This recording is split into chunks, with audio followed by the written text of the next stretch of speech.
দেখো গাইস, আমি যখনই আসি তাড়াহুড়া নিয়েই আসি সবসময়। আর আজকে আমি রেডি হব। কেন?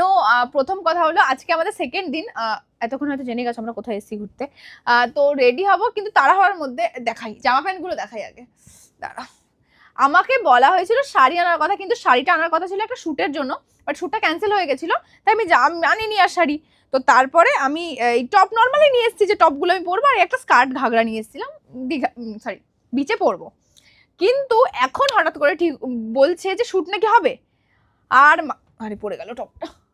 আর এটা শুনে আমার মাথা গেছে খিচকে। এবার আমি কি পরবো? আমি তো নর্মালি এগুলো এনেছি, এখন শাড়ি তো জোগাড় করতে পারবো না। আমি বললাম এটা যদি পরে হয় তো করবো, নাহলে করবো না। ওদিক দিয়ে পাপড়ি ওরা খেতে চলে গেছে, আমি এখনো যেতে পারিনি। দেখো আমার মুখে ঘা হয়েছে, আমি কথা বলতে পারছি না ঠিক করে। তো এর জন্য আমি রেডি হব। তো টপটা দেখাই, এইটা আমার বোনের টপ, মানে এই বোনের না, আমার মাসির মেয়ে পূর্ণিমা যে এসছে ওর টপ এটা। আর এই ঘাগরাটাও ওর কোনো এক যুগে আমাকে দিয়ে